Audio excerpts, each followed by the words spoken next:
Okay. Bien, adelante. Ya. Empezamos.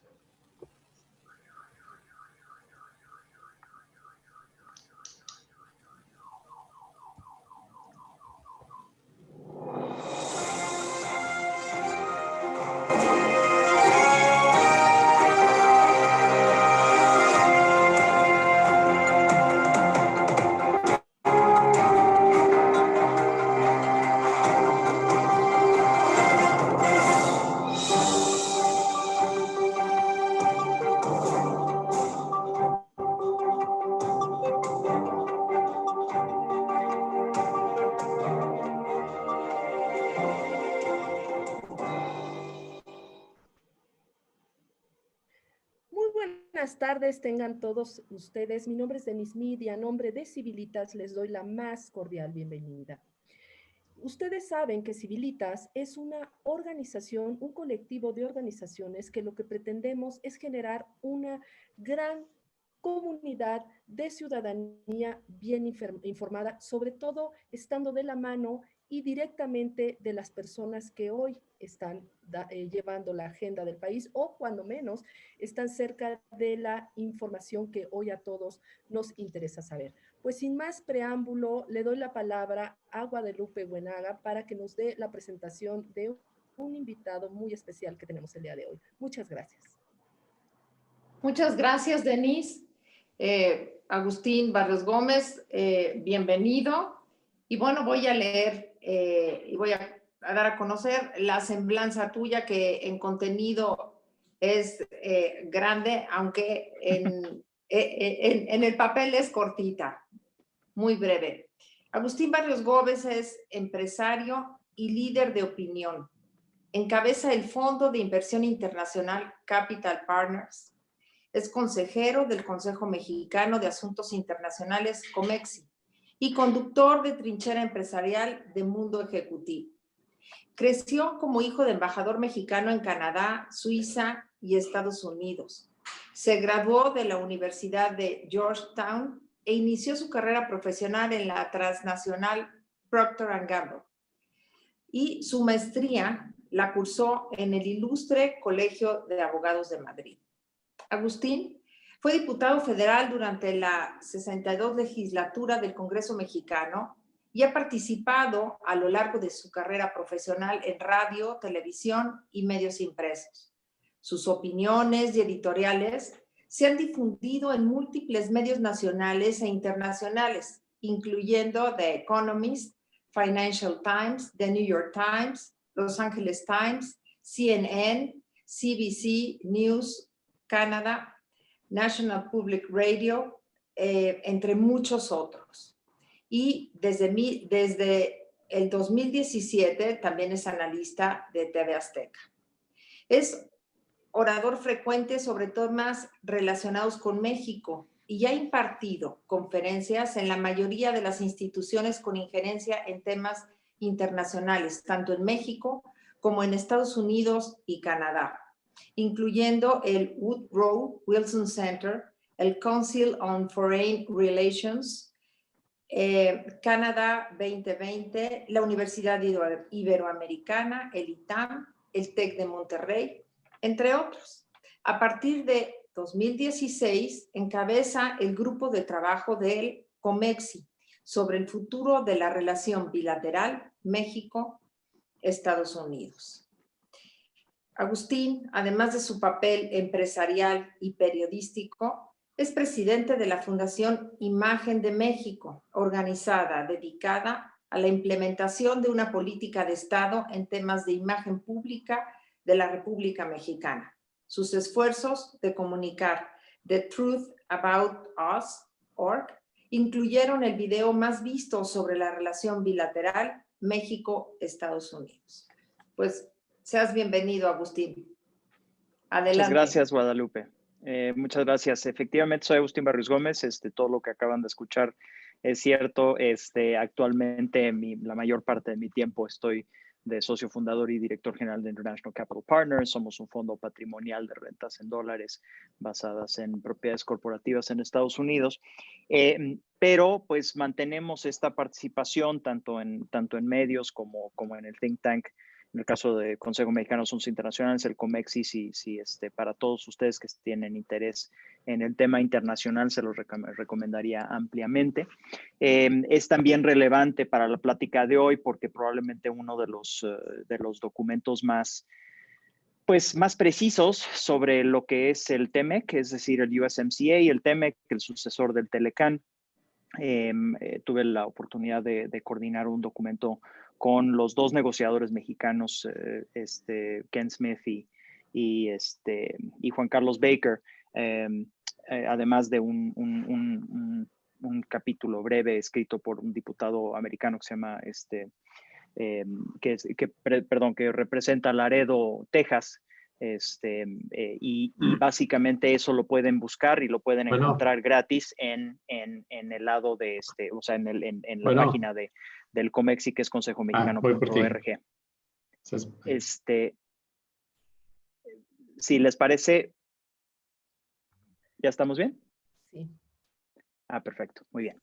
Entonces, bueno, de entrada, nada más brevemente, quisiera, nada más por unos momentos enfatizar que nuestras oraciones están con los quintanarroenses. Para todas las personas que no se han enterado, en este momento hay un huracán categoría 4 que va directamente hacia Cancún, Playa del Carmen, de tal manera que pues este huracán Delta, esperemos y hacemos votos para que no les afecte tanto lo que parece que sucederá en las próximas horas. Una situación muy complicada para nuestros compatriotas y los turistas que en este momento están atrapados en ese destino turístico. Esperemos que salgan lo mejor librado posible. Muchas gracias a Guadalupe Buenaga, a Denise Mead, a Olga Sánchez Campuzano, Isaac Eisen, Francisco de la Torre, Jay Galicot de Civilitas por iniciar este esfuerzo con una invitación a su servidor hace unas cuantas semanas. Y gracias a todas las organizaciones de la sociedad civil que nos acompañan. Yo tengo la oportunidad de participar con algunos de ustedes y sé lo que significa el enorme esfuerzo que se hace desde nuestra trinchera para defender la democracia y las libertades en nuestro país. El día de hoy, la idea de todo esto es básicamente agarrar la relación bilateral México-Estados Unidos como una especie de espejo, porque finalmente nosotros que participamos en estas organizaciones lo que estamos tratando de encontrar es una narrativa que funcione para México, ¿no? O sea, ya hemos visto la narrativa que no funciona, que de hecho es la imperante actualmente, y todavía no se ha cuajado esa narrativa de un México que le sirva desde la perspectiva del desarrollo nacional. Si me permites, Denise, si puedes poner, ok, este es San Isidro. De hecho es una foto vieja, pero es una foto que les muestra la intensidad de la relación. Mencionábamos fuera del aire el hecho de que la relación México-Estados Unidos es la relación más intensa entre dos países en el planeta Tierra. Tenemos la frontera más legalmente cruzada del mundo. Esto todo evidentemente independientemente de COVID, que pues eso tiene sus propias vertientes, pero sin el tema de la pandemia estamos hablando de una frontera que tiene 330 puertos de entrada, que tiene un flujo de alrededor de 1 millón de personas diarias, es decir, 350 millones de personas cruzan al año. Es por mucho la frontera más legalmente cruzada del planeta Tierra. Sobre esta, San Isidro, de hecho, es la garita más cruzada del mundo, es decir, sobre la frontera más cruzada del mundo está San Isidro, que es entre Tijuana y San Diego, que es la frontera más cruzada del mundo. Si ustedes se pueden imaginar, son hoy en día ya 43 carriles entre sur y norte, son alrededor de 120,000 personas que pasan por esa garita todos los días. Es una verdadera brutalidad, de tal manera que la frontera realmente es un espacio que ni los americanos ni los mexicanos hemos sabido dimensionar.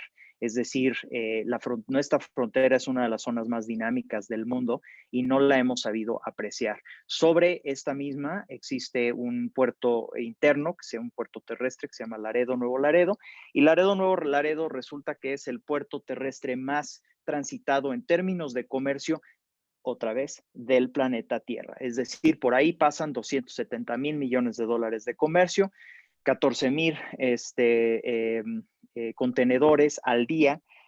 Incluso le gana a puertos marítimos que normalmente deberían de manejar más volumen, precisamente por ser marítimos, como el caso de Long Beach, Los Ángeles. Entonces, desafortunadamente, como luego sucede dentro de la idiosincrasia mexicana, nosotros no estamos conscientes de eso, no sabemos que esto existe dentro de nuestra realidad y por lo mismo, uno de los vicios que tenemos los mexicanos, y eso es algo que vamos a estar viendo a lo largo de esta presentación, es justamente que tiramos hacia abajo. Es decir, nosotros mismos no somos capaces de creérnosla, entre comillas, de entender lo que realmente tenemos en nuestro país y somos aptos o somos víctimas, entre comillas, o más bien somos abiertos, porque vamos a recoger el tema de la víctima, somos abiertos a que nosotros mismos nos menospreciemos. Y ese es uno de los elementos más importantes que vamos a ir recogiendo. Mencionaba el tema de la frontera, pero no es nada más eso. Nuestros países son los dos más integrados del planeta Tierra, por mucho otra vez. Es decir, hay 37 millones de mexicanos y mexicoamericanos en Estados Unidos, que es equivalente a la población de Canadá, de los cuales, por cierto, 80% son o ciudadanos americanos o inmigrantes documentados. Es decir, la historia del mexicano en Estados Unidos no es una historia primordialmente de indocumentados, es una historia mucho más larga y es una historia que incluye en su gran mayoría ciudadanos o inmigrantes documentados. Y a su vez, México es el destino número 1 para los estadounidenses.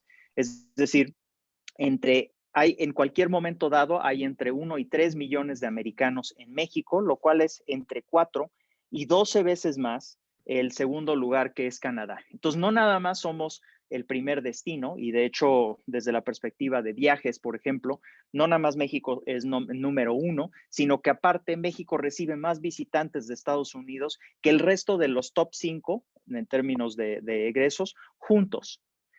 1 de cada 4 vuelos internacionales que parte desde Estados Unidos, esta enorme potencia continental, la economía más grande del mundo, 320 millones de habitantes, el país más rico del mundo. 1 de cada 4 vuelos internacionales que sale a cualquier destino de aquel país, su destino es México, lo cual es una orden de magnitud superior que cualquier otro destino.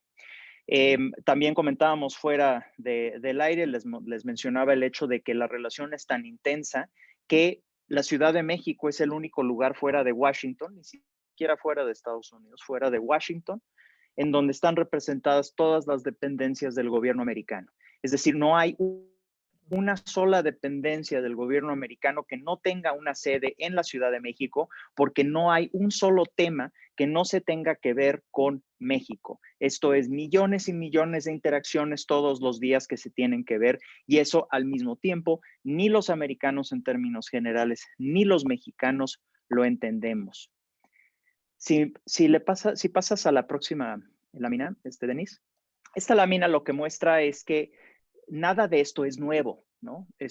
Todos sabemos que parte de los Estados Unidos fue en su momento territorio novohispano y luego mexicano, para ser precisos, lo que hoy en día es Texas, lo que hoy en día es Nuevo México, lo que hoy en día es Arizona, la Alta California, partes de Utah, Wyoming, Colorado, Nevada. Eso ya todos lo sabemos, 2.2 millones de kilómetros cuadrados, 860,000 millas cuadradas. Pero todo esto está plasmado en la mera historia de los Estados Unidos, porque la historia es compartida. Es decir, no se puede entender Estados Unidos sin México y no se puede entender México sin Estados Unidos.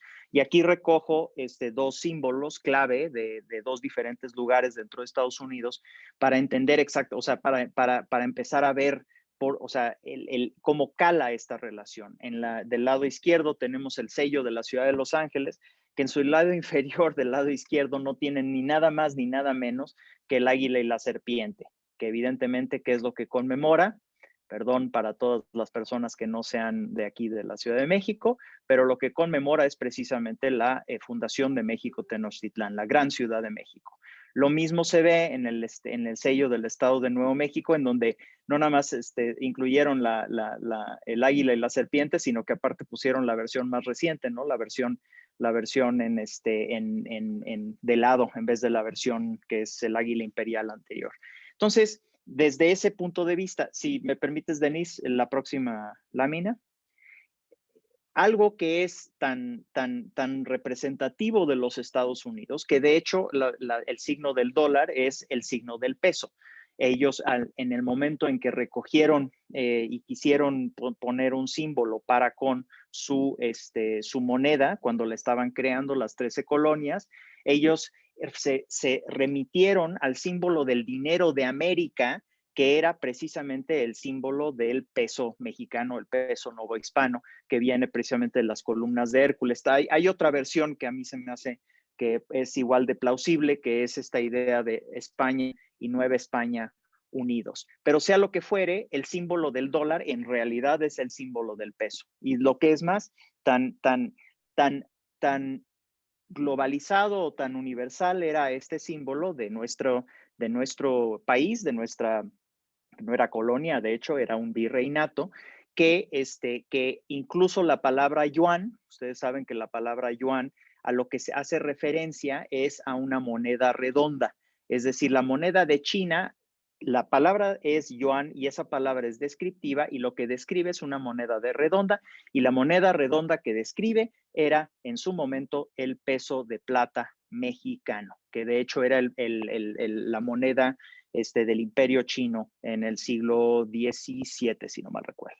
Entonces, repito, nada de esto es nuevo. México ha estado integrado, ha sido parte fundamental ya de esta historia ya desde hace varios siglos. Y somos nosotros los que hemos constantemente menospreciado nuestro propio papel dentro del mundo y constantemente decimos que es una relación con Estados Unidos que es ¿no? lo que tantos expertos hablan de que es una relación en desbalance, que los americanos son la superpotencia y por lo mismo cuando nos sentamos en la mesa estamos a desventaja. Yo siempre he argumentado que esto no es cierto, que de hecho México se sienta como igual en todas las mesas de negociación por el simple hecho de que Estados Unidos requiere para su supervivencia misma de un México cooperativo y estable. Estados Unidos deja de ser la superpotencia sin la participación de México, y esto dicho por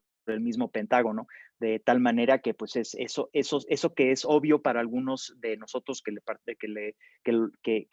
le dedicamos un poco de tiempo para observar la realidad detrás de la relación, pero y ahí es donde vamos a entrar un poco en el tema de hoy, cómo se refleja esto en la narrativa nacional y en la situación en la que estamos ahora, ¿no?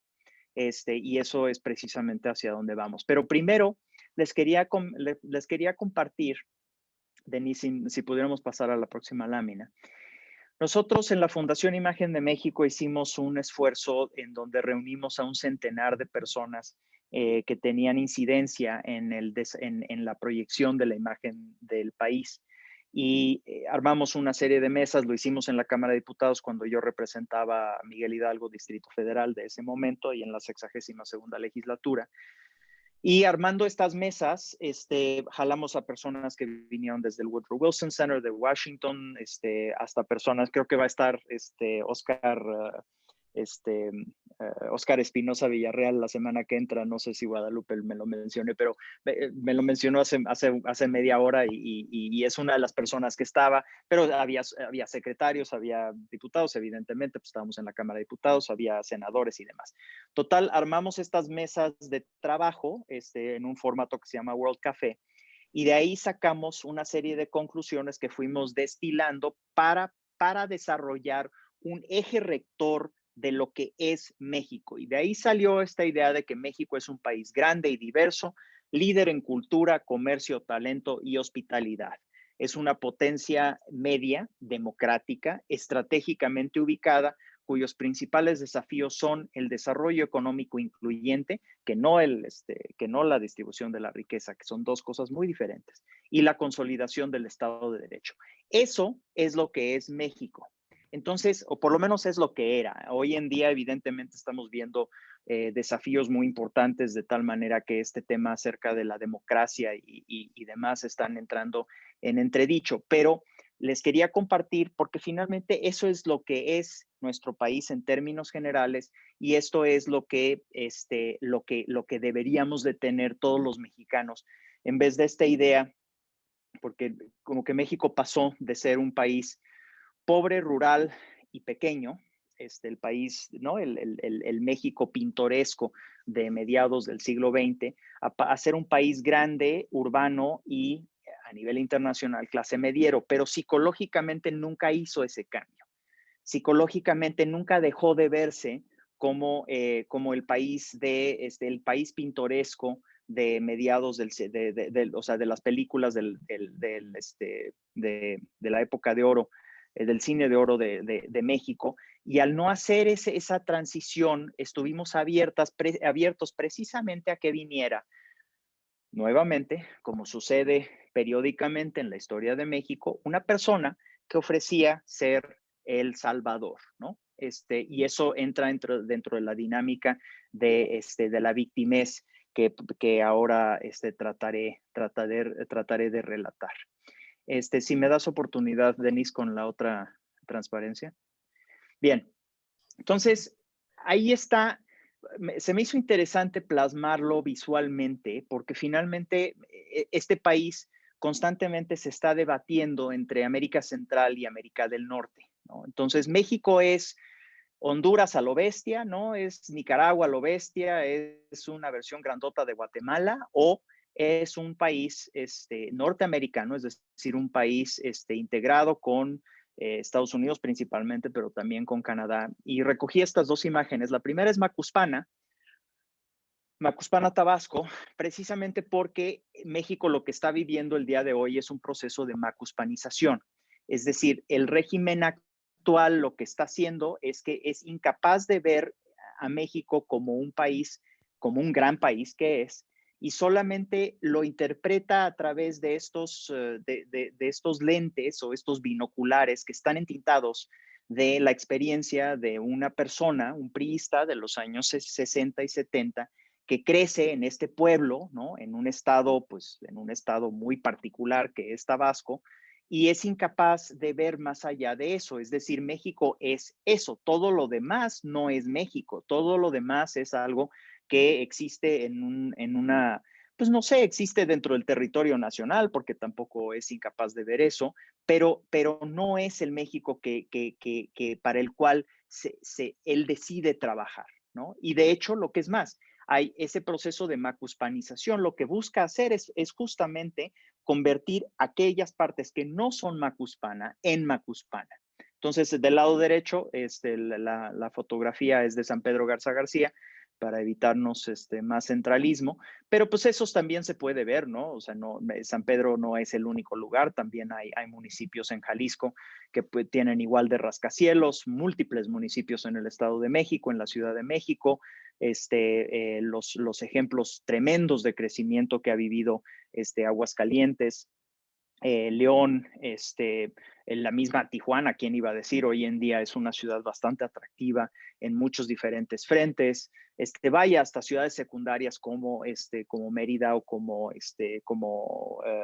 pudieran ser Saltillo, y evidentemente las ciudades del milagro industrial que han sido las ciudades del Bajío y las ciudades y Querétaro, ¿no? Entonces, ese es el debate constante que se da entre estas dos visiones de lo que es México. Entonces, y es la parte en donde la relación bilateral se convierte en espejo, ¿no?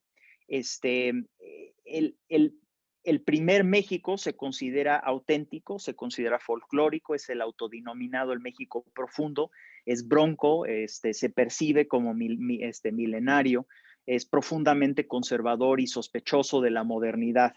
Yo recuerdo en mi primer trabajo, cuando estaba de gerente de marca en Procter & Gamble, nosotros hicimos una serie de estudios acerca de esa mayoría de los mexicanos que son la clase D, es decir, la clase media baja y la clase baja alta. Este grupo constantemente y siempre se siente víctima, aun cuando tiene mucho dinero y cuando tiene subordinados que curiosamente, trágicamente, se vuelven ellos los victimarios de esos, de esos subordinados. Considera la clase D, que es esta mayoría, considera su entorno amenazante porque cree que todo en su entorno está ahí para hacerle daño. Entonces es hasta físicamente su lenguaje corporal y demás, todo arroja hacia una especie de protección. O sea, y entonces no se percibe o no percibe su actividad profesional como un espacio de desarrollo y su mundo se circunscribe a la familia y a su inmediatez.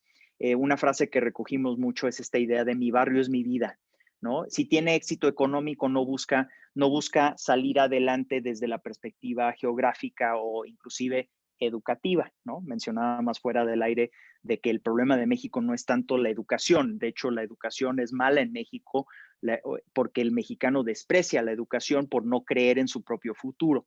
Entonces, dentro de esta mayoría, no busca mudarse como alguien de clase media pura, que también los hay, que muchos, de hecho, que sí perciben su actividad profesional como un espacio de desarrollo personal. Eso es muy interesante. Entonces, estas personas que pudieran estar en Iztapalapa, la persona que independientemente de su situación económica se percibe de clase D, no busca salirse de ahí, sino que pone un piso más en su casa y en la misma Iztapalapa, mientras que la persona que sí se ve como en un proceso de desarrollo personal, pues se va mudando a la Narvarte, de la Narvarte a la del Valle, de ahí a Polanco y de ahí a Las Lomas o lo que fuera. Todo cambio para la clase D, que es esta mayoría, es hostil y la visión de su mundo es suma cero. Es decir, para que alguien gane, alguien más tiene que perder. Y eso es parte de lo que estamos viendo plasmado dentro del actual gobierno federal. Ese es el gobierno actual, de hecho, la parte ideológica, que es ajena a la mayoría de los mexicanos, en realidad es la parte ideológica comunistoide, pero finalmente lo que hace es nutrirse del resentimiento que siente la clase D para con su propia identidad como víctima. Cuando ese sentido de victimez encuentra su cauce a través del ejercicio de poder y se suma al oportunismo de tantos actores políticos que simplemente quieren prosperar en el sistema que sea, es capaz de destruir todo a su alrededor para tratar de aliviar el vacío que se siente por una profunda falta de autoestima, ¿no? O su primo hermano, una infinita soberbia justiciera. Es decir, son dos lados de la misma moneda, ¿no? La actual administración precisamente está encontrado en eso y es la razón por la cual ha destruido más riqueza en menos tiempo que cualquier otro gobierno en tiempos de paz. Si uno suma los diferentes, pues todo lo que ha sucedido, desde la cancelación del aeropuerto, pasando por todo el tema de las cancelaciones de las rondas petroleras, la destrucción de la planta cervecera más grande del mundo, el sabotaje a todas las fuentes de energía renovable, el desprecio a cualquier aspecto del Estado de Derecho, el inminente retiro del grado de inversión al país por esta obsesión y fetiche, de hecho, por los hidrocarburos, esta estatización de los mismos hidrocarburos, la incapacidad de ver que ya no tienen futuro los hidrocarburos y sin embargo canalizar cientos de miles de millones de dólares hacia allá. Yo calculo más o menos que ahí se han ido aproximadamente unos 300 mil millones, 400 mil millones de dólares, ¿no? Entonces, y es precisamente por eso, o sea, esto no es un juicio de valor, simplemente es una observación acerca de cómo funciona esta situación. Y quiero ser claro, o sea, lo que vivía en México, el México del PRI, de Atlacomulco en particular, era una cleptocracia que generaba estragos enormes por la misma rapiña, ¿no? Entonces, sí, también se despreciaban las labores básicas de gobierno, eso también es cierto, y se sentaron las bases para la llegada precisamente de esta situación. En ambos casos, como siempre en México, un desprecio para con el Estado de Derecho, es decir, no se percibe el gobernante como un auténtico gobernante, que pues gobernar es eso, gobernar es implementar el orden básico, implementar el Estado de Derecho, sino que se recogen otras tareas que les son más, digamos, más atractivas. En el caso de la cleptocracia, pues son las prebendas que se reparten entre los grupos del poder, y en el caso de lo que son las caquistocracias o las ineptocracias, o como se han llamado últimamente, básicamente estos esquemas populistas que se basan sobre el culto a la personalidad de una sola persona, basado precisamente sobre esta idea de que esta persona está ahí para salvar a el pueblo víctima, ¿no? Y no es la primera vez en la historia de México, de hecho, sucede periódicamente. ¿Por qué? Porque lo que es el pecado original no se destierra. De hecho, Denise, si pasas la próxima lámina. Saqué esta foto, de hecho esta nunca la había utilizado en las presentaciones, pero se me hizo bastante útil, justamente para hablar de el pecado original, es decir, de dónde viene esta idea de víctimas.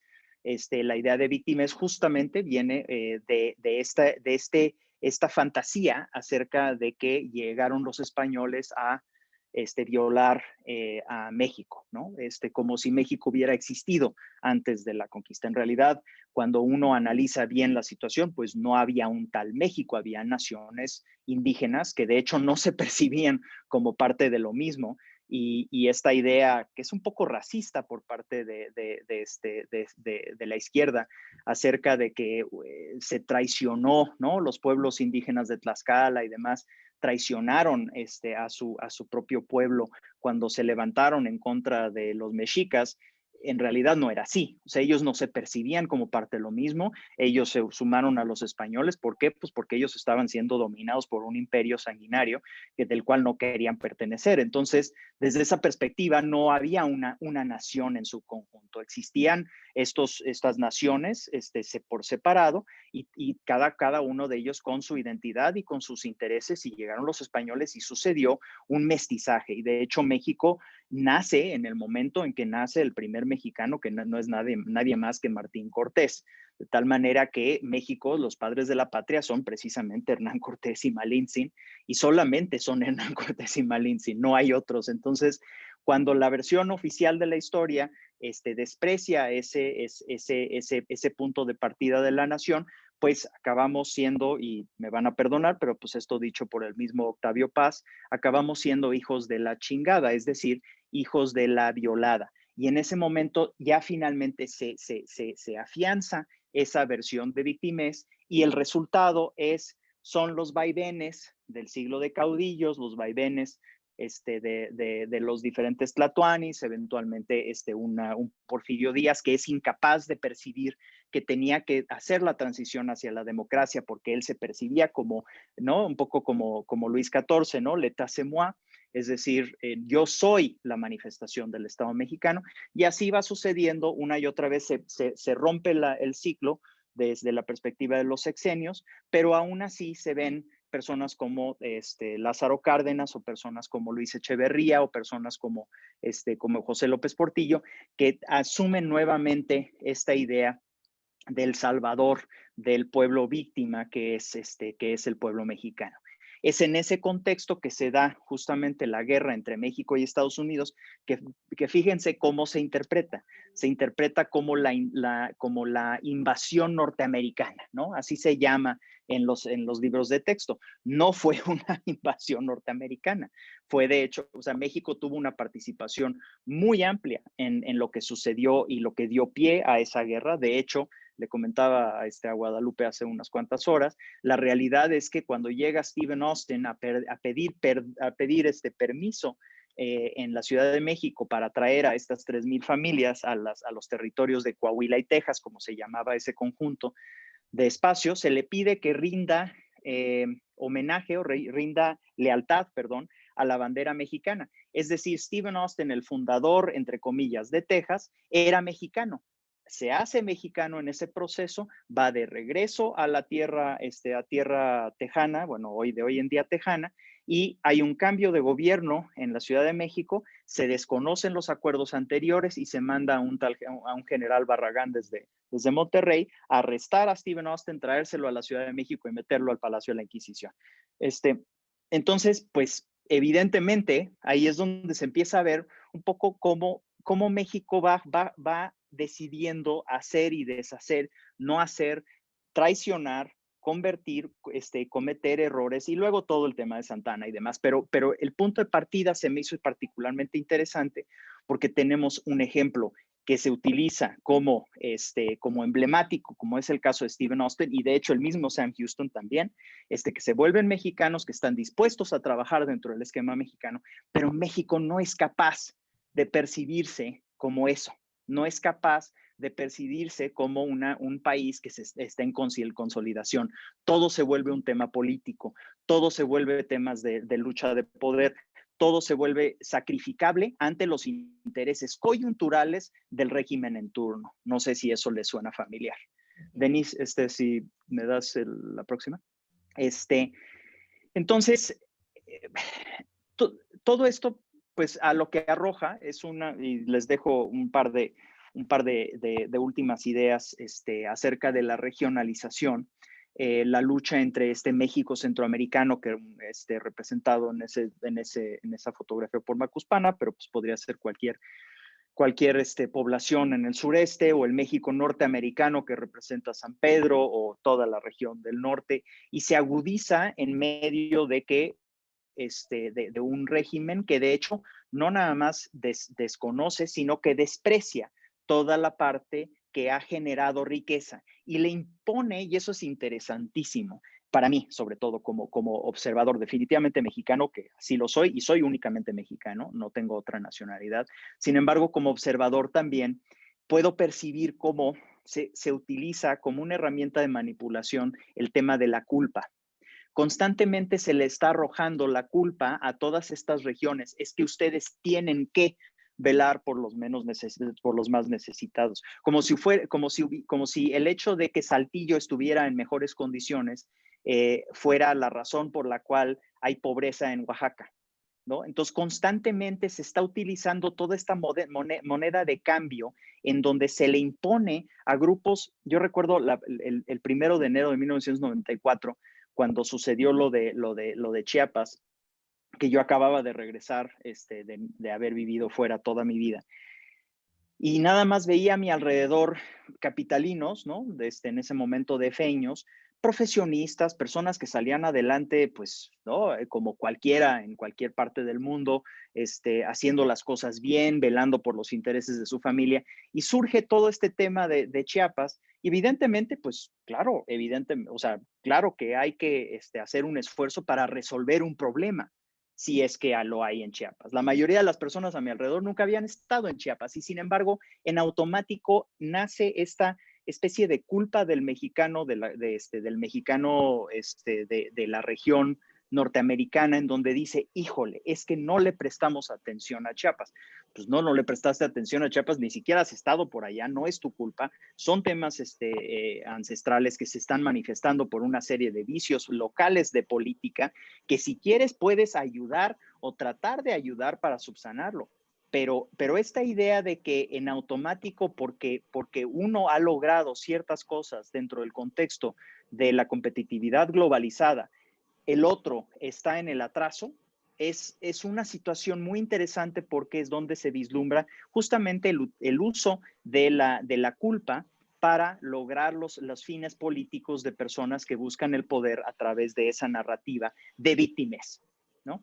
Entonces, es en ese contexto que se da la situación entre México y Estados Unidos, se pinta toda esta relación, se establece un partido oficial originalmente en la época postrevolucionaria. La narrativa del revolucionario institucional del PRI era precisamente decir, fuimos víctimas de los españoles, luego fuimos víctimas de los americanos, y para ustedes, como víctimas, la verdad, este tema de la democracia no les es relevante. Ustedes no deben de ser, o sea, México no debe de tener una democracia porque requiere de un partido único, fuerte, que pueda que pueda encarar la verdadera amenaza de un pobre México que está tan cerca de Estados Unidos y tan lejos de Dios.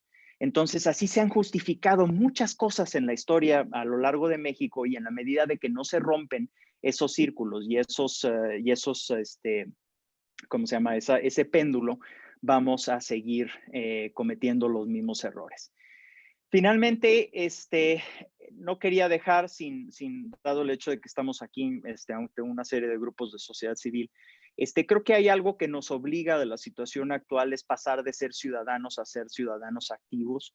La verdad es que me ha dado mucho gusto ver los grupos de la sociedad civil recogerse ante un embate constante por parte de un poder que no se había visto en México desde los años 70, ¿no? Un poder o sea, un poder que verdaderamente acapara todos los diferentes aparatos de gobierno, y aún así, pues, sigue logrando lo que puede ante un discurso en donde el mismo jefe del Ejecutivo actual habla de los mexicanos que somos para él animalitos, que somos mascotas, dicho por él. O sea, estas son citas textuales. Y bajo ese orden de ideas, pues yo diría que pues no. O sea, por lo menos yo como mexicano soy agente de mi propio destino, y soy libre por naturaleza, y francamente yo esperaría que nuestros grupos de la sociedad civil, como lo están haciendo, levantemos la voz y digamos, eso no es el México con el cual yo me identifico, y no es el México por el cual voy a permitir que se aprovechen las personas que buscan el poder político a través de la explotación de la narrativa de víctima nacional en el contexto de México y Estados Unidos, y en el contexto de México como nación y como país. Guadalupe, no sé si haya algunas preguntas, si valga la pena recoger algunos de los elementos de la conversación. Agustín, qué presentación, realmente felicidades. Felicidades porque nos deja un sabor de oportunidad, de retos, pero que vamos a salir de ellos. Me encantó tu definición de México. Realmente yo le agregaría, es un país joven, con una energía joven, una edad promedio joven, y ese es una gran potencial. Y excelente el tema de que la victimización es la raíz de muchos de nuestros atavismos, y la búsqueda de culpables sin ser ciudadanos activos nos impide llegar a todo el potencial que tenemos.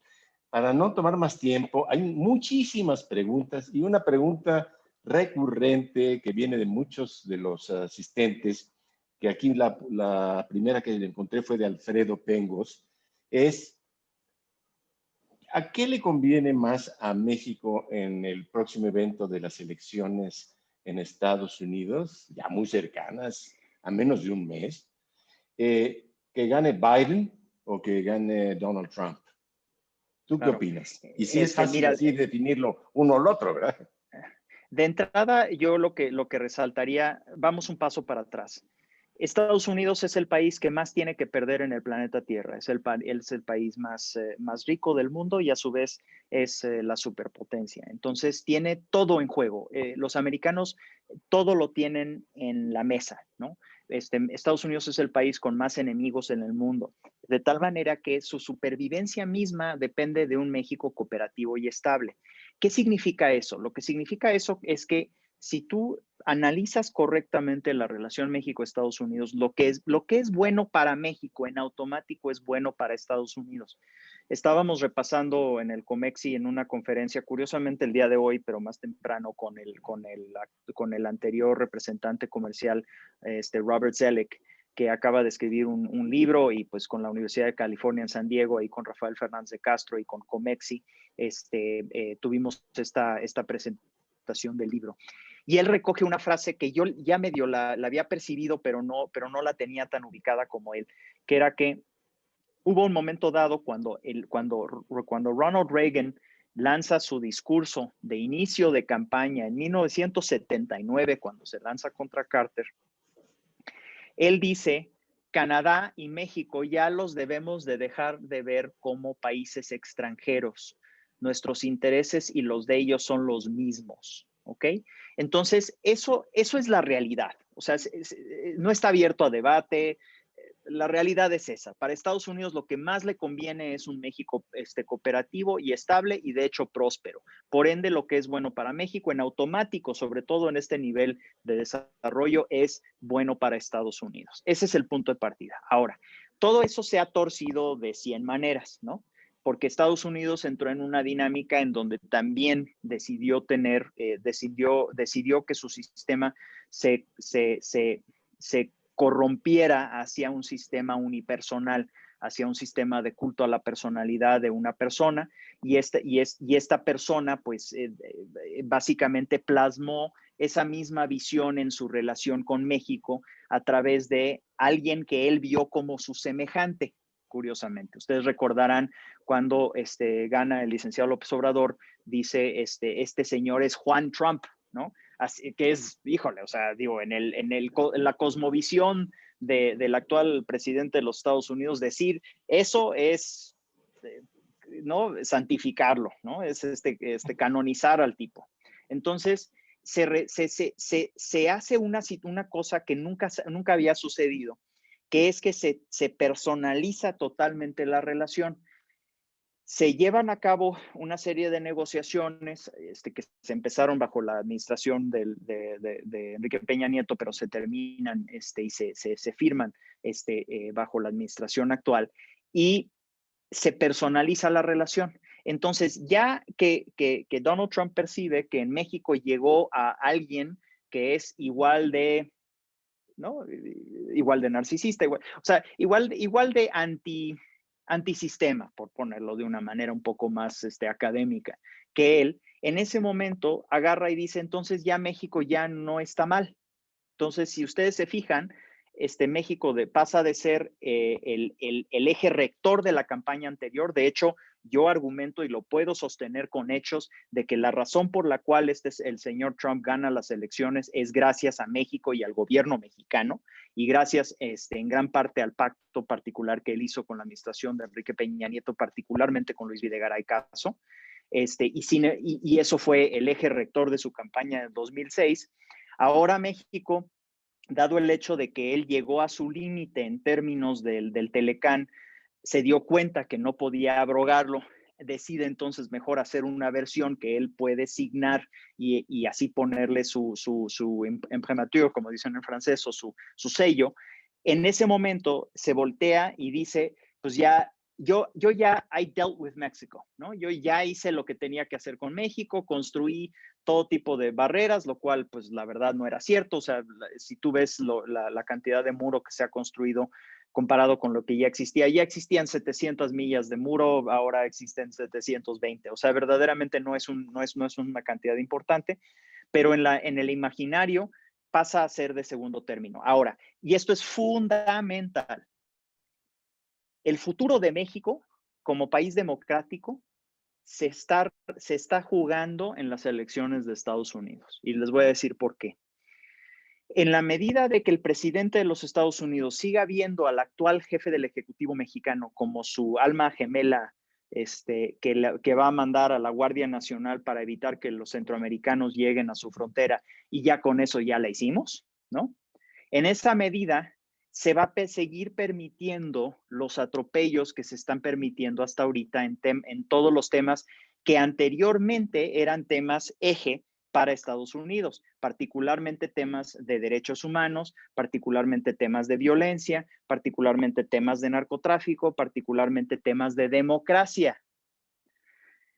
Los regímenes anteriores americanos tenían una agenda muy clara para con México, que era afianzar a México como una democracia. Entonces, estos atropellos a la democracia, de hecho, esta regresión al partido único, este proceso de macuspanización de los años 70, sería anatema para una administración demócrata.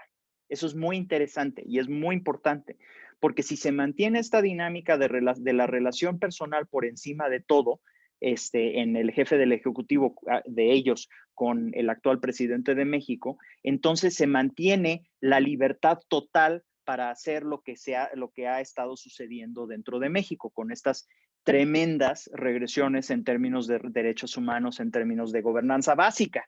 Olvídense de otro término, es de gobernanza básica, ¿no? Sin embargo, si llega el ex vicepresidente Biden, el enfoque va a revertirse a lo que anteriormente fue. Y eso es muy interesante, porque la única autoridad que reconoce el licenciado López Obrador es justamente Estados Unidos. O sea, ¿por qué? Porque lo percibe como tan preponderante y como compra la narrativa original de su PRI, porque finalmente es su PRI, ¿no? O sea, él es producto del PRI de los años 70 y de hecho no ha dejado de ser priista de los años 70. Su visión es total y absolutamente empatada con esa cosmovisión de mediados finales del siglo XX del revolucionario institucional. Entonces le tiene todavía esa reverencia. Habría un límite por ese lado. Hay gente que dice que el límite es Donald Trump. Sí, definitivamente hay límites importantes que le pone Donald Trump, particularmente en el tema de migración, pero sería mucho más limitante tener a una presidencia demócrata en Estados Unidos que exigiera que se cumplieran ciertos lineamientos básicos de una sociedad democrática. Entonces, la sociedad civil particularmente, este grupo en particular al cual me estoy dirigiendo el día de hoy, estas asociaciones de ciudadanos verían mucho mayor eco en un gobierno encabezado por Joe Biden, que en un gobierno encabezado nuevamente por nuestro amigo, ¿no?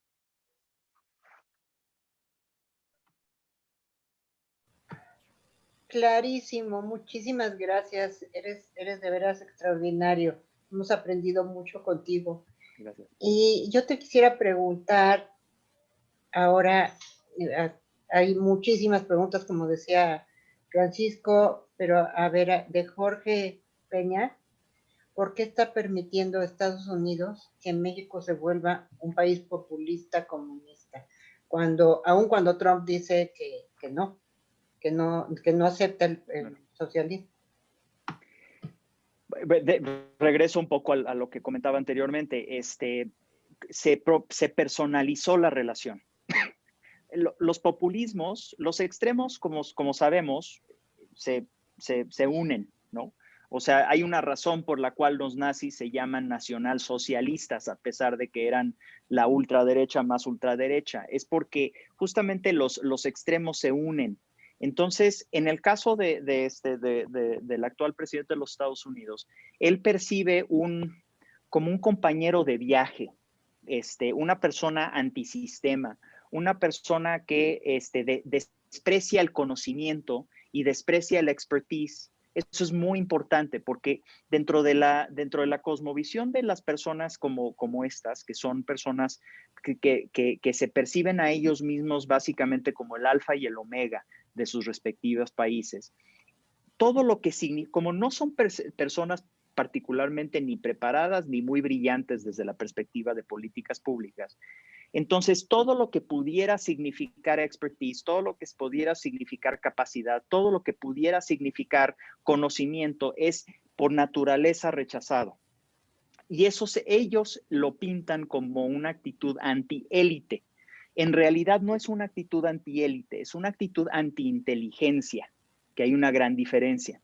Es decir, la actitud no es en contra de una élite, porque dicha élite en realidad no existe. No sé si ustedes tuvieron esta oportunidad de tratar con servidores públicos de primera que tenía México hasta muy recientemente, gente honesta, gente capaz, gente que había estudiado y hecho el gran esfuerzo para hacer lo mejor que pudieran para conocer lo que tenían que conocer para ser los mejores servidores públicos en México, y ahora ya no son parte del gobierno. Lo mismo sucede en Estados Unidos. Entonces, esa empatía desde esa personalización es mucho más importante que la idea ideológica de que sí es socialista y no. Por lo mismo, su gran amigo, dicho por él que se escribían cartas de amor, no estoy exagerando, es con el dictador comunista de Corea del Norte. Entonces, siempre ahí la afinidad personal siempre le gana a cualquier visión que pudiera articular la parte ideológica.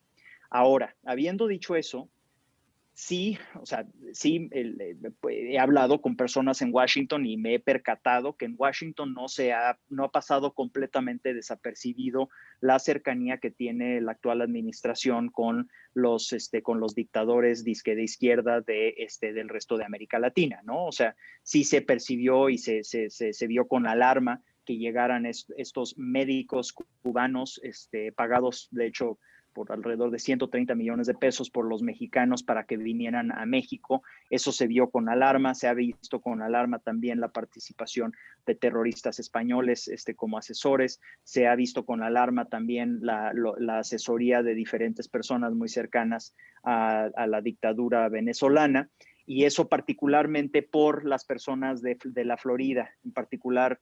Esos esfuerzos se han centralizado en las oficinas del senador Marco Rubio. Pero por el momento se ha logrado una especie de equilibrio y se ha privilegiado el aspecto personal de estas dos personalidades, estos dos populistas, estos dos autoritarios, ¿no? Personas con esta visión autoritaria, que le rinden culto a la falta de conocimiento, le rinden culto a una especie de ignorancia, bueno, le rinden culto a la ignorancia y desprecian el conocimiento, y se ha privilegiado eso por encima de lo que es la parte ideológica. Yo no creo que eso vaya a durar. O sea, yo sí creo que es un foco rojo que tienen prendido ya varios en Washington, y en la medida de que la actual administración mexicana siga coqueteando con estos actores, estos actores dictatoriales, estos actores disque comunistoides y demás, yo creo que se está jugando a que venga más presión. Y si gana Joe Biden, vamos a ver eso más temprano que tarde. Agustín, hola, gusto saludarte. Bueno, ya nos habíamos saludado también. Hay una parte, como te dije, hoy justamente como que de repente en México empezamos a darnos cuenta que existe el mundo en otras cosas. Y hoy justamente la Secretaría de Turismo por Torruco saca la noticia de que ahora hay que acercarnos más a Estados Unidos en la parte de turismo y explotar eso. Como que de repente había estado todo olvidado esto y ahorita empieza como que, hijos, necesitamos llamarlos. ¿Cómo ves esa simbiosis? Como que de repente estamos despertando a ver que sí existe Estados Unidos, no nada más en turismo, sino en otras cosas, ¿sí? Y como que no éramos tan poderosos todos, nada más nosotros, y sí tenemos que vivir con Estados Unidos. Digo turismo porque México recibe gran parte de su turismo de Estados Unidos, y hoy podría ser una de las salvaciones, porque de Europa no sé si vengan con toda esta pandemia, pero de Estados Unidos ya vemos que ahí no les importa y que México tampoco. Entonces, igual empieza el turismo por ahí, ¿no? Hay una serie de temas ahí relacionados.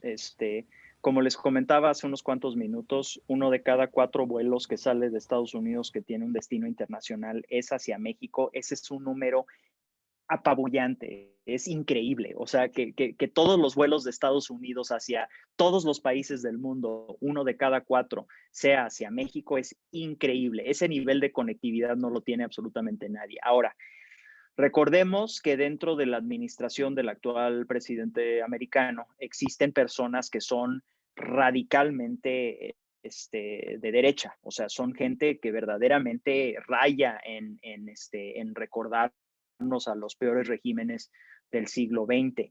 Y particularmente hay una personalidad ahí que se llama Stephen Miller, y Stephen Miller, que curiosamente es de ascendencia judía, pero en vez de entender lo que ha sido eso para su propio pasado, más bien lo proyecta en sentido negativo. Y es gracias a nuestro amigo Miller que la frontera física, es decir, la frontera terrestre, ha estado cerrada desde marzo, cosa que nuestros amigos de la frontera, yo participo en diferentes grupos de asociaciones empresariales y de la sociedad civil de la frontera, que están verdaderamente muy sacados de onda y muy afectados por ese cierre fronterizo. La frontera que en tiempos normales es la frontera más legalmente cruzada del mundo. Son varias cosas. De entrada, si verdaderamente quisieras atraer el turismo estadounidense, tendrías que lidiar con el grave problema de inseguridad en el territorio nacional. O sea, México, o sea, no es viable que busques expandir tu actividad turística si no eres capaz, por ejemplo, de controlar los cárteles y sus actividades en lugares tan turísticos como Cancún, Riviera Maya, que tiene una infiltración brutal de los cárteles del narcotráfico.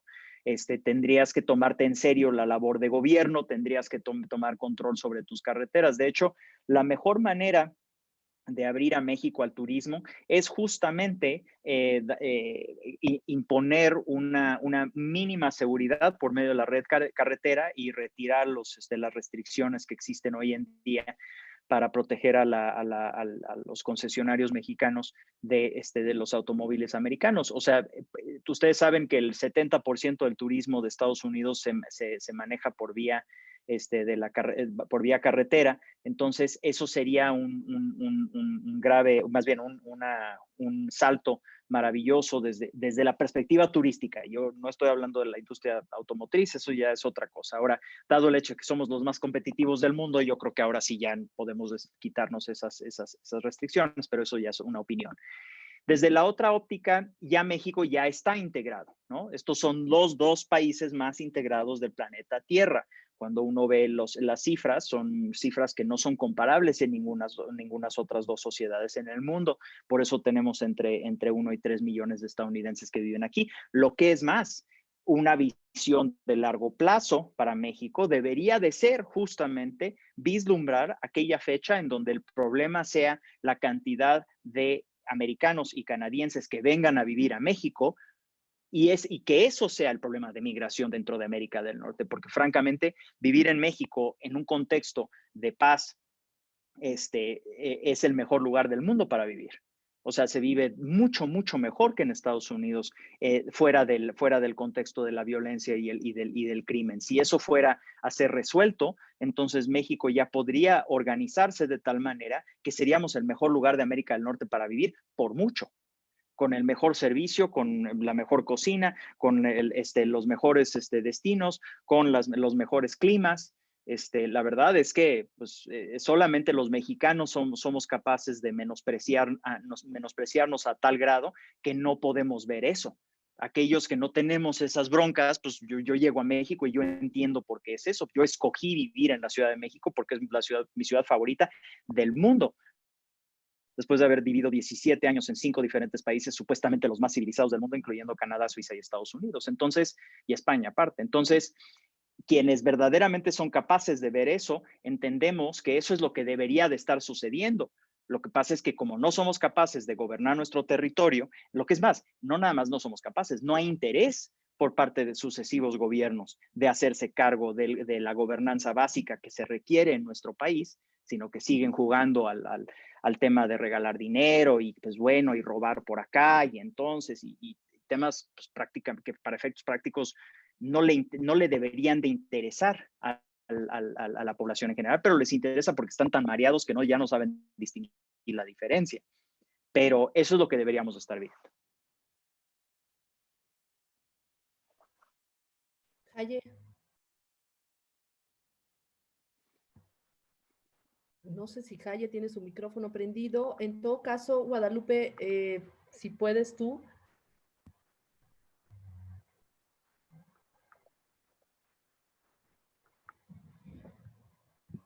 Listo. Ya, yo también.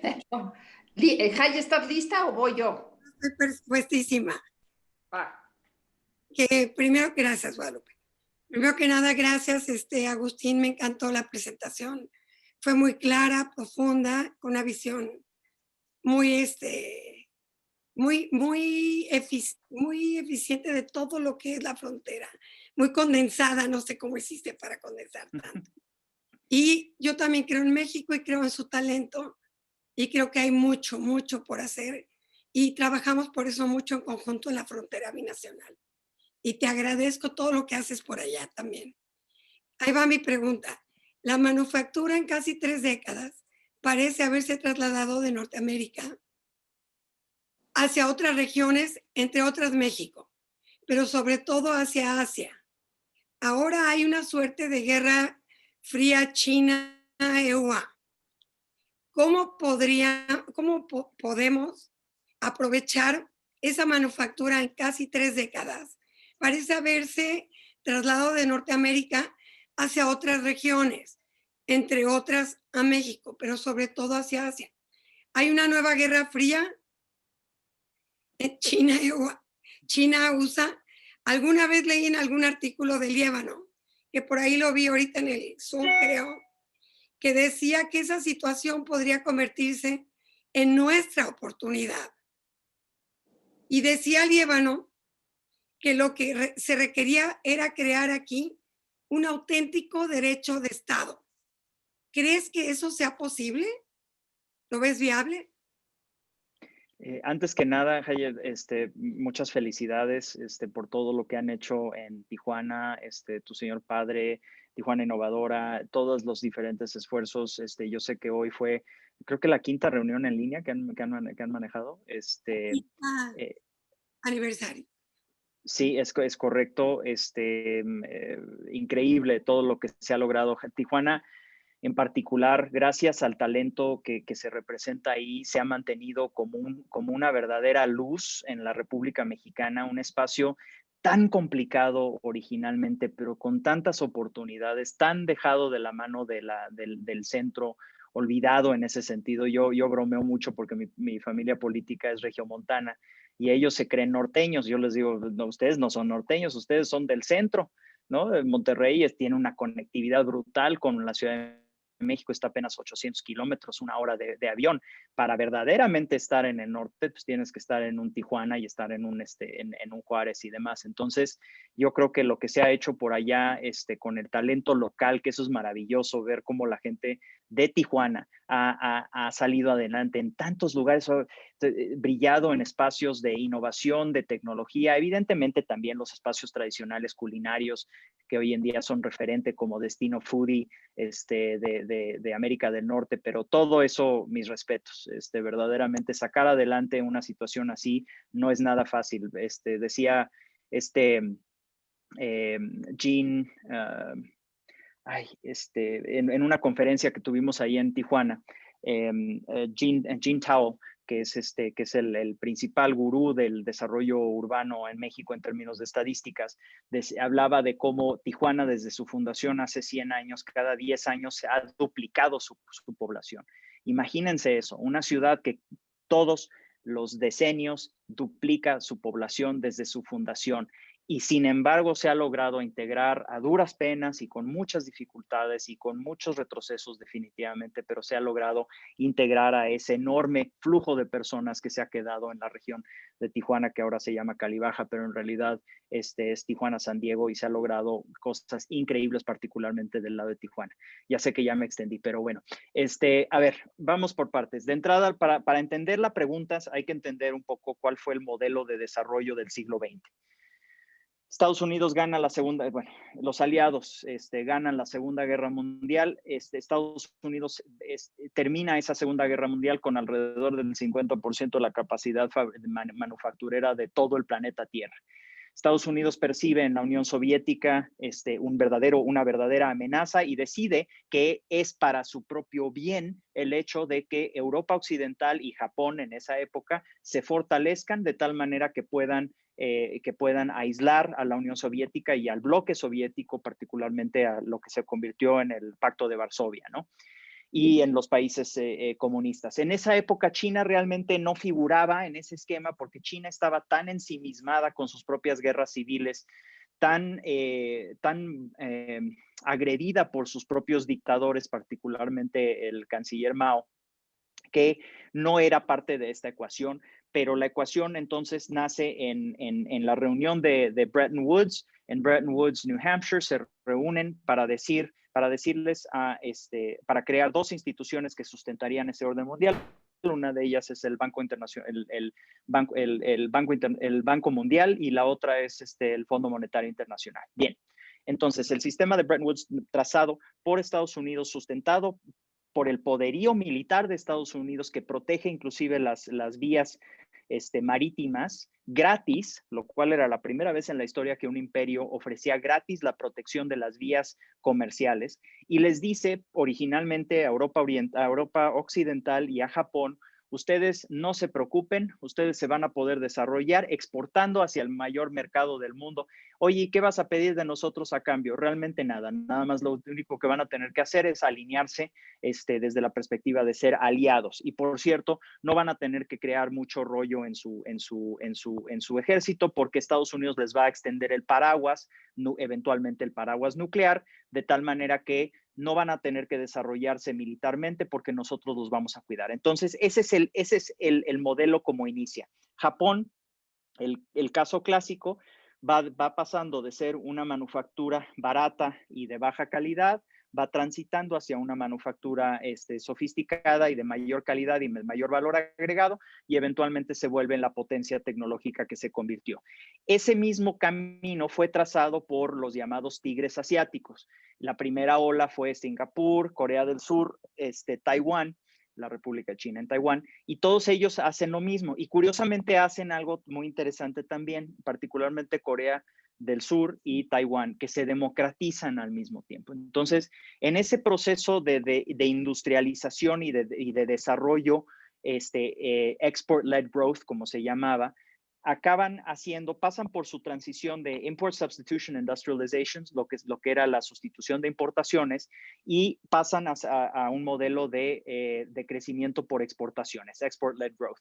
Se afianzan del modelo americano. México se tarda.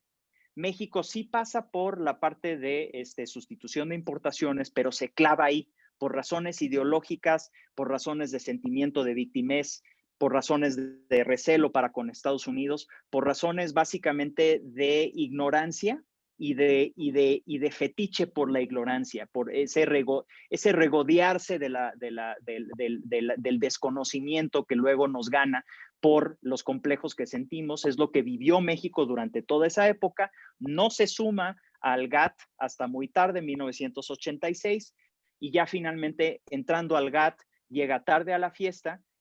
Eventualmente llega el presidente Salinas, se da cuenta que cualquier esperanza que tiene en Europa no la va a poder plasmar porque Europa está muy ensimismado con su Unión Europea, y se da cuenta que el futuro de México es a través de América del Norte, y ahí es donde se propone el Tratado de Libre Comercio de América del Norte en 1992, 93 y finalmente iniciando el 1 de enero de 1994. Bueno, entonces, ese es el modelo clásico de desarrollo que llevado a cabo por los asiáticos. Los asiáticos lo logran plasmar hasta el punto en donde hoy en día Corea del Sur tiene niveles de ingresos semejantes a Francia o a Europa Occidental. Taiwán es uno de los países más desarrollados del mundo. Singapur ni se diga, ya inclusive ya está a niveles de Suiza, y ya ni siquiera se compite con lugares medio subdesarrollados como Gran Bretaña o Francia.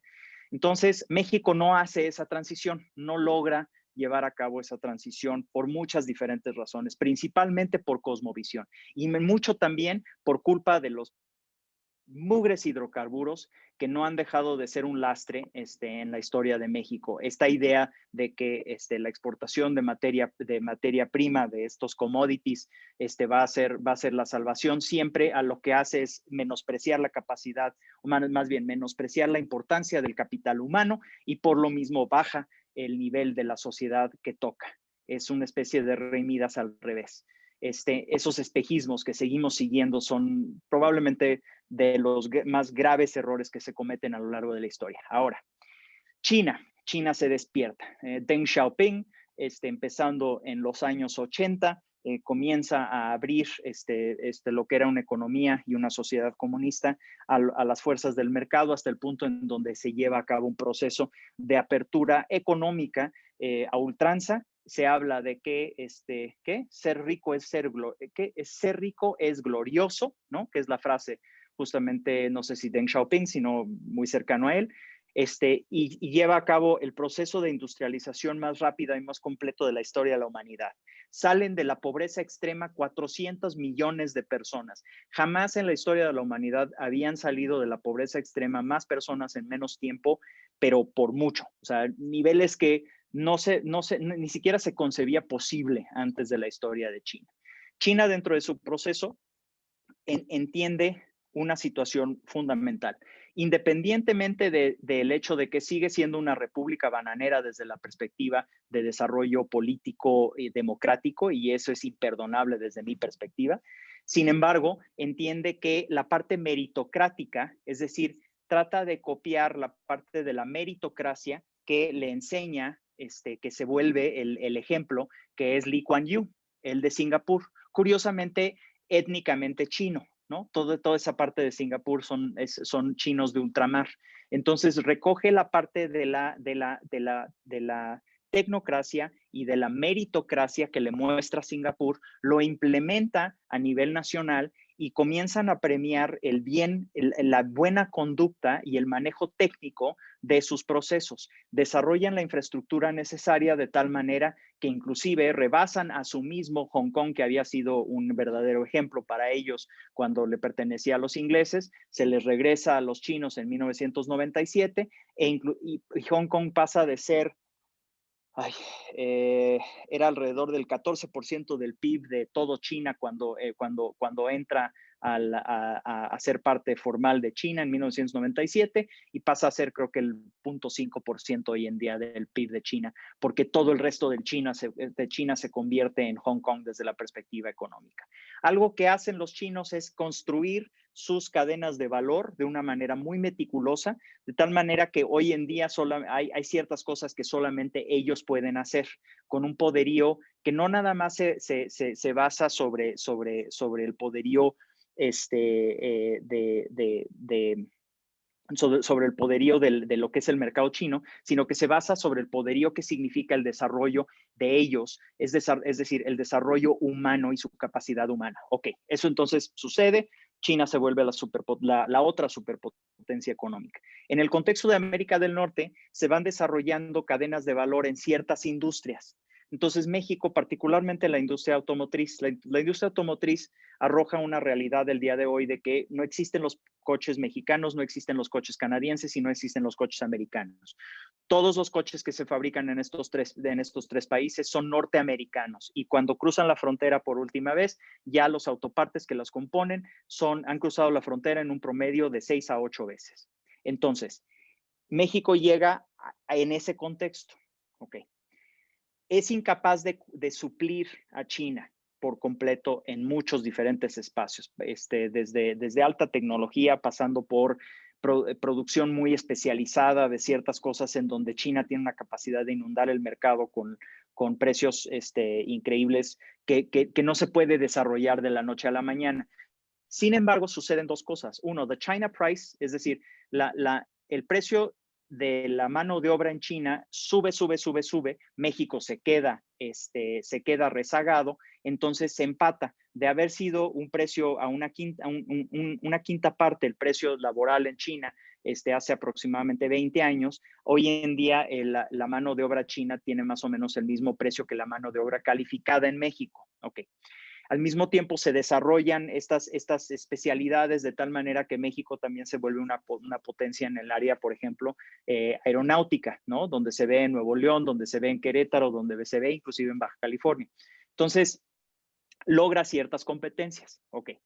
Entra a la presidencia de Estados Unidos este señor y empieza a agredir a China buscando barreras comerciales y más bien internamente, aunque no empezaron con esa idea, acaban con la idea del hecho de que es preferible que las fábricas que están en China, de entrada, que se regresen a Estados Unidos. Esa es la tirada número uno, porque eso es lo que se le ofreció a los votantes de Donald Trump.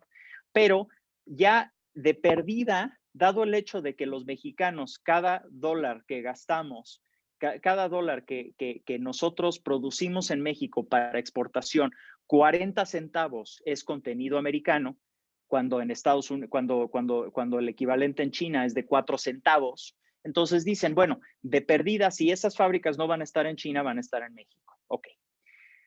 Para recoger todas esas ventajas reales que tiene México, para aprovechar el nuevo Tratado de Libre Comercio que se firmó, que México acaba siendo el único país en conjunto con Canadá que tiene esas ventajas, México tendría que estar haciendo su tarea en términos de infraestructura física y particularmente, independientemente de la infraestructura, la única infraestructura que verdaderamente cuenta, que es el Estado de Derecho. En la medida de que México no es capaz, ni siquiera interesado por desarrollarse desde la perspectiva de gobernanza básica, vamos a seguir teniendo problemas para llegar a los objetivos que deberíamos de tener de desarrollo. Es decir, lo que es más, vamos a ser muy claros, no nos vamos a desarrollar, punto. O sea, la parte de desarrollo pleno como país no va a suceder si México no enfrenta sus carencias de gobernanza básica, que mucha gente le llama Estado de Derecho, pero es inclusive hasta más básico que eso. Y esa es la realidad. Entonces, sí tenemos la ventaja, sí existe una guerra fría comercial entre las dos potencias, sí tenemos una gran oportunidad y sí la estamos desechando. Y sumado a otra cosa también, evidentemente, que es con este extraño fetiche, esta extraña obsesión por los hidrocarburos que tienen los populistas del siglo XX, manifestados al día de hoy en el gobierno federal. Todo lo que es la energía que es necesaria para el desarrollo bien en términos industriales, porque se requiere de energía barata para la manufactura avanzada. Todo eso pues también se ve truncado en la medida de que el señor Bartlett y el licenciado López Obrador están obsesionados por hacer pues, más contaminante y más cara la energía a nivel nacional, ¿no?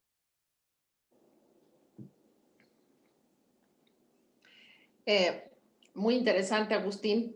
De verdad, contigo podríamos platicar horas o semanas o tu tema y tu cultura general da para muchísimos temas. De verdad, has platicado la parte histórica, la poblacional, la comercial, el contexto político mundial, el económico, todo. Pero bueno, a ver, mi pregunta, más allá de hace rato que me la contestaste, ahora va otra. Con Salinas empezó el Tratado de Libre Comercio, ya pasaron 30 años y hubo acuerdos y hubo cosas que funcionaron. En este momento tenemos el TECMEC. ¿Ganamos, perdimos o cuál es la balanza en este momento del TLC, el TECMEC y luego también el Transpacífico, bueno, Transpacífico no, todo el Tratado del Pacífico? A ver si soy clara en la pregunta. Sí. De hecho, Denise, ¿sabes? Si tuvieras la lámina del documento que hicimos en el COMEXI, yo creo que vale la pena, porque es un nivel de detalle en el cual no puedo entrar en una plática como esta. En el documento que se puede bajar gratis en versión PDF del COMEXI en consejomexicano.org, escrito por nuestros negociadores, Juan Carlos Baker y Ken Smith, que a pesar de los nombres eran los negociadores mexicanos, que de hecho dentro del equipo negociador les puedo decir que teníamos al mejor equipo negociador en términos generales del mundo, pero particularmente en América del Norte quienes llevaron la batuta fueron precisamente el entonces subsecretario Juan Carlos Baker y el negociador en jefe Ken Smith, que escriben en conjunto. Este es el único artículo, párrafo, no es párrafo, perdón, el único artículo, el único capítulo escrito en conjunto por ellos dos. La verdad, se los recomiendo amplísimamente. No es nada ni oneroso ni difícil y habla de cómo el equipo negociador mexicano lleva la batuta ante un Estados Unidos proteccionista. Fascinante y sobre todo recoge muchos de los capítulos que son nuevos de la negociación. Si tú le fueras a preguntar a ellos, como lo he hecho en diferentes foros, si el TEMEC es mejor que el Telecán, te van a decir que sí. Y no es nada más porque sean los padrinos o los padres de esta negociación, porque ellos consideran que hay capítulos dentro del TEMEC que no existían dentro del Telecán, desde capítulos relacionados con el comercio electrónico, por ejemplo, que eso está permitiendo la exportación por parte de pymes que anteriormente no se daba. También incluyes ciertos capítulos en donde se trata de desarrollar justamente la proveeduría local, que eso también entra en la dinámica de la guerra comercial entre China y Estados Unidos, en donde los proveedores mexicanos se alientan, bueno, no nada más mexicanos, sino también americanos, se alienta, y canadienses, se alienta su participación dentro de la cadena de valor. Entonces, eso también es un tema muy importante. Se habla del tema anticorrupción, que desde mi perspectiva es un poco más complicado de lo que parece, ¿no? Y yo creo que también se abre una caja de Pandora desde la perspectiva de que Estados Unidos se puede meter a juzgar la calidad de la legislación y el cumplimiento a la legislación laboral en México. Y eso, pues, es una caja de Pandora desde mi perspectiva muy peligrosa. Pero en términos generales, mira, si me fueras de bote pronto, ya así haciendo la toma de 34,000 pies, o sea, agarrando un poco la visión a grosso modo, yo prefería el Telecán original. Yo, con todos sus problemas, yo creo que el Telecán original era más sólido, justamente por lo limitado que era y lo claro que era en su finalidad. Ahora, se mantuvieron algo que se mantuvo, que los americanos estuvieron a punto de quitar, justamente para retirar la certeza jurídica a los inversionistas estadounidenses, fue precisamente estos paneles de resolución de conflictos. El hecho de que se haya mantenido eso es un gran triunfo del equipo negociador mexicano. Entonces, lo que sí podemos decir es que se trató de destruir el Tratado de Libre Comercio, se trató de abrogar, se trató de destruir, se trató de separar a nuestras economías y por ende a nuestras sociedades, y no se pudo. Y esa es la realidad, ese es un gran triunfo. Lo que es más, lo acaba de mencionar Bob Zoellick, este señor que tuvimos hace un par de horas en una conferencia en el COMEXI con UCSD, con la Universidad de California, San Diego. Él lo decía, tú puedes hablar de que fue, pues, ¿no? Que tiene muchas fallas el TEMEC y demás, pero la realidad es que el TEMEC representa un gran logro, un gran triunfo de la idea norteamericana, de la idea de América del Norte como 3 países, Canadá, México y Estados Unidos, porque como querían echarlo para atrás y no lo lograron hacer. No lo lograron hacer porque llegaron personas en momentos clave a la Casa Blanca en particular a decirle, señor presidente, usted piensa que esto es puro negativo, pero resulta que todos sus votantes güeritos, que son los que a usted le gustan, que están en lugares como Iowa y demás, resulta que viven de las exportaciones agrícolas para con México. Entonces, es interesante. Muchos grupos que anteriormente habían sido ignorantes acerca de lo que México les compraba, porque como les compran a través de Cargill, a través de Archer Daniels Midland y a través de estas empresas transnacionales de compra de productos agrícolas, ellos nada más ven el nombre de la transnacional, pero la realidad es que en ese momento, cuando hubo este ataque, justamente se tuvo que saber que realmente no le estaban vendiendo a ADM o a Cargill, o si estaban vendiendo en realidad a México. Y por ende, eso fue una de las principales razones por las cuales se salvó la idea de América del Norte tripartita. Entonces, ese sería mi resumen acerca de la visión en torno al Telecán versus TEMEC. Gracias, Agustín. Gracias. Pues Agustín, en verdad ha sido una excelente conferencia. Muchísimas felicitaciones, saludos. Gracias, Denise. Carlos Gómez Álvarez Tostado dice que te manda muchos saludos, te conoció. Nos han llegado muchas preguntas, no solo aquí en el chat, sino también en WhatsApp, pero bueno, el tiempo ya se nos terminó desgraciadamente. Muchos dicen que es una de las conferencias que más le ha gustado, ha sido muy amena y en verdad muy enriquecedora. Hablan mucho de tu papá también, que dicen que de tal palo tal astilla, que por eso nos has dado una gran demostración también de lo que es tu papá, que no se hurta, se hereda, y coincidimos todos nosotros. Yo nada más un comentario final en esto que hablas de la culpa y de la victimez. Desde la psicología, yo soy psicóloga, desde la psicología lo vemos que López Obrador y Trump, ellos comparten un mismo cuadro clínico y por tanto, por eso se entienden desde ahí. Y también el pueblo mexicano tiene también ciertos rasgos psicopatológicos que empatan con estas psicopatologías. Por eso, para un tirano, un pueblo dependiente es la mejor fórmula. ¿Cómo podríamos nosotros, ese es el reto, pasar de ser estas víctimas que también obtenemos obtienen, porque yo también me ubico en este plano donde tú también te ubicas de responsable de tu vida y una persona que no está esperando recibir, ¿cómo podemos pasar de ser habitantes a ser ciudadanos? ¿Cómo podemos justamente dejar estas prerrogativas de darle la responsabilidad de nuestra vida a otros, como puede ser un gobernante, y empezar a asumir esa responsabilidad? Ahí está el reto, Agustín. ¿Tú qué opinas?